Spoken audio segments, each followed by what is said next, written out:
Space की दुनिया में मच गया तहलका। दुनिया के साइंटिस्ट के उड़ गए हैं होश।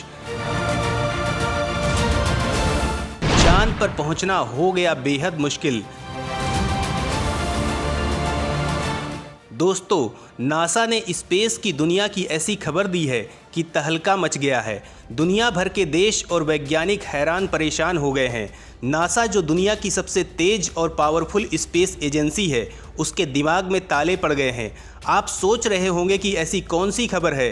तो दोस्तों, पूरी दुनिया चांद पर पहुंच गई है, ये तो आपने सुना ही होगा, और न जाने कितनों ने चांद पर जाने का ख्वाब भी सजाया होगा। लेकिन अगर आप ऐसा सोच रहे हैं तो ये खबर सुनकर आप परेशान हो जाएंगे, क्योंकि दोस्तों, चांद पर फिर से इंसानों को भेजने की ख्वाहिश के रास्ते में एक बड़ा रोड़ा आ गया है। नासा के एक छोटे क्यूबसैट ने चांद के रास्ते में जाने के दौरान डीप स्पेस नेटवर्क से अपना संपर्क खो दिया है। आप सोच रहे होंगे कि ये रेडिएशन क्या है, इससे संपर्क टूट जाने से चांद पर जाने में क्या दिक्कत आ सकती है। तो दोस्तों, डीएसएन नासा का रेडियो एंटीना नेटवर्क है, जो दूसरे ग्रहों पर भेजे जाने वाले स्पेसक्राफ्ट से जुड़ा रहता है।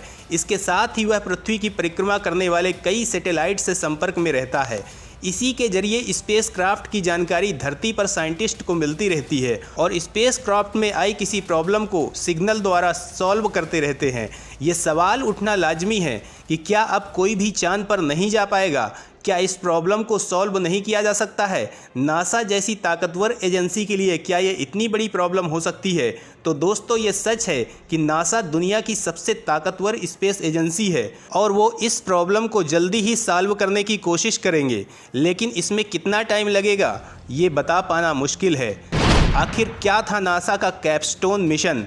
नासा के चेहरे पर क्यों उड़ रही हैं हवाइयाँ? दोस्तों, क्यूबसेट को कैपस्टोन के नाम से भी जाना जाता है। नासा ने एक बयान जारी कर कहा कि कैपस्टोन की टीम एक बार फिर से संपर्क स्थापित करने में और समस्या का कारण जानने में लगी है। नासा की ओर से कहा गया कि उनके पास ट्रैजेक्टरी का डाटा है। अगर ज़रूरत पड़ती है तो हमारे पास ट्रैजेक्टरी में सुधार के लिए होने वाली देरी के लिए पर्याप्त ईंधन है। कैपस्टोन को 28 जून को रॉकेट लैब के इलेक्ट्रॉन बूस्टर के जरिए लॉन्च किया गया। उसने लगभग एक सप्ताह पृथ्वी की कक्षा में बिताया।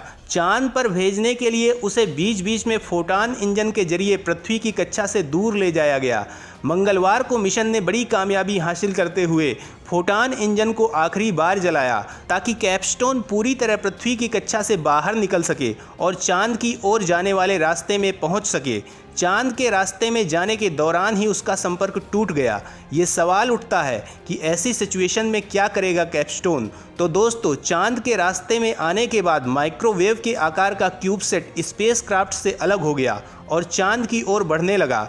अगर सब कुछ सही रहा तो कैपस्टोन 13 नवंबर को चांद तक पहुंचेगा। चांद के करीब पहुंचने के बाद ये हालो आकार में उसका चक्कर लगाएगा, जिसमें चांद उसका केंद्र नहीं होगा।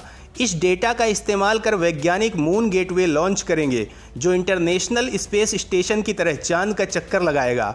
आर्टेमिस मिशन के दौरान धरती से एस्ट्रोनॉट पहले यहां जाएंगे और फिर यहां से उन्हें चांद पर उतारा जाएगा। कैपस्टोन एक छोटा माइक्रोवेव आकार का क्यूबसेट है, जिसका वजन 25 किलो है। यह पहला ऐसा अंतरिक्ष यान है जो चंद्रमा की दीर्घवृत्तीय आकार की कक्षा का परीक्षण करेगा। कैपस्टोन भविष्य में चंद्रमा की कक्षा या चंद्रमा पर जाने वाले यानों के लिए अंतरिक्ष दिशा ज्ञान तकनीकों की पुष्टि कर उनके खतरों को कम करेगा।